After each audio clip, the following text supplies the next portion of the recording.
윤태권 실장, 오늘 주제는요. 개헌 이야기 해볼 것 같아요. 글쎄 요새 뭐 여당 일각에서 개헌 얘기가 가끔씩 나온다, 뭐 이런 얘기잖아요.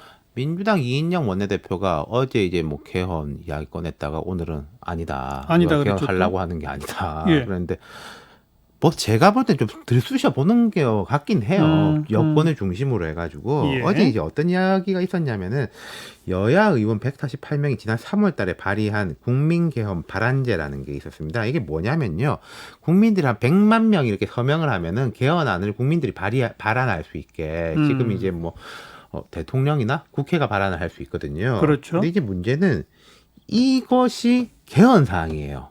그냥 법률 개정 법률 사항이 아니고. 아니라 개헌 사항이거든요. 네. 그러면 이제 20대 국회 이제 문 닫지 않습니까? 그러니까 5월 8일날 5월 9일이 데드라인이기 때문에 5월 8일날 처리하자. 예. 그럼 내일 모레잖아요. 근데 예. 제가 이거 말씀드리기 전까지 개헌 진행 중인가 아신 분들이 국민들 중에 뭐 거의 있을까? 없었죠. 없죠. 국회의원들도 제가 이야기해 보니까 이런 게 있었냐고. 근데 그러더라고요. 여기는 야당 의원도 상당수 한 20명, 30명 참여를 있었습니다. 했더라고요. 예. 예. 그러니까 이제 이걸 뭐 곧 처리하자, 되든 안 되든 처리하자는 건데 안 되죠.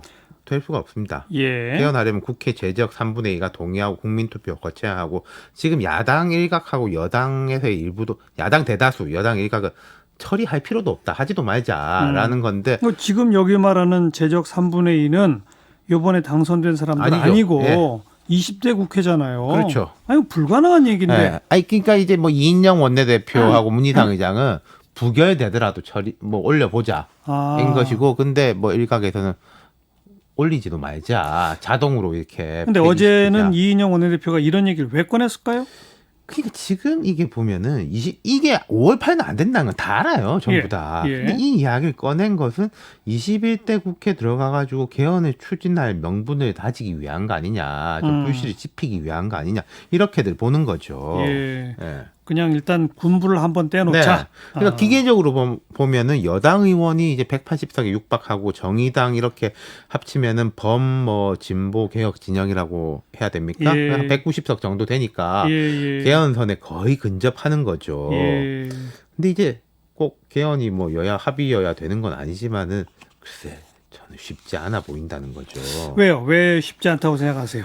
개헌 자체가 목적이냐, 어떤 개헌을 하느냐가 핵심이지 않습니까? 어떤 개헌이냐? 그러니까 지난 19대 국회하고 20대 국회 초반만 해도요, 국회 내에서 개헌 논의가 뜨거웠어요. 국회의원들 조사해보면 한 75%가 개헌론자였습니다. 예. 근데 이게 맹점이 있는 게요, 방향이 다른 개헌론자들이에요. 방향이 다르면 뭐 많아봤자 소용이 없죠. 그렇죠. 예컨대 대통령 연임제 개헌론자하고 내각제 개헌론자가 같은 개헌론자로 분류되거든요. 그건 다른 이거 개헌. 심하게 말하면 이게 눈속임인 거죠. 예. 지금 상황은 제가 볼 때 좀 비슷합니다. 뭐 이용선 더불어민주당 서울 양천을 당선자, 현 정부에서 청와대 시민사회 수석을 지내는데, 최근 언론 인터뷰에서 이제 토지 공개념을 빠르게 정착시켜서 부동산이나 토지 개발 문제를 해결해야 한다. 예. 21대 국회에서 개헌하자. 그게 어렵다면 토지 공개념을 실현시킬 수 있는 법적 제도적 방법을 연구해야 한다. 예. 주장을 했고, 이게 지난 2월에 이인영 원내대표가 운을 띄운 거하고 이제 흐름이 같은 거거든요. 그렇죠. 근데 여기에 대해서 반발이 나오니까 오히려 여기 인터뷰 한 분이나 이 언론들이 보수 언론과 보수 진영이 우리를 악용한다, 당장 개헌하자고 한 것도 아닌데 뭐 이렇게 말씀을 하시더라고요. 네. 그러니까 이게 토지 공개념에 대한 가치 판단을 떠나가지고 여권에서 이런 식의 개헌 흐름에 당장 힘을 싣지 않을 거예요. 총선 이후에 이해찬 대표가 뭐 검찰총장 뭐 거취 이야기, 국가보안법 이야기 이런 거 나오니까 입단독 시켰지 않습니까? 지금 코로나도 아직 좀 문제고 경제도 큰일인데, 그죠? 오늘 강기정 수석하고 이제 이인영 원내대표가 다시 그 이야기를 하고, 심지어 그건 좀 과한 이야기 아닌가 싶은데 21대 국회에서 개헌 안 한다, 이런 이야기까지도 했거든요. 예. 그런데 이게 너무 과하게 나간 거죠. 그러니까 뭐 며칠 약간 몇 사람이 이야기 나오다가 이젠 조용해지는 거예요? 분위기 안 좋으니까 조용해지는 건데, 근데 여름 되면 이야기 또 나올 것 같아요. 지금 이제 여당 당권 주자인 송영길 의원이 이제 민주당이 180석을 얻었으니까 21대 국회에서 생산적 논의가 이루어질 것이다. 예. 개헌을 통해 대통령 단임제를 중임제로 바꾸고 책임 총리제를 도입해야 한다, 이렇게 말했으니까 여당의 이제 전당대회를 하게 되면은 이 이야기가 좀 나올 것 나오겠네요. 같습니다. 네.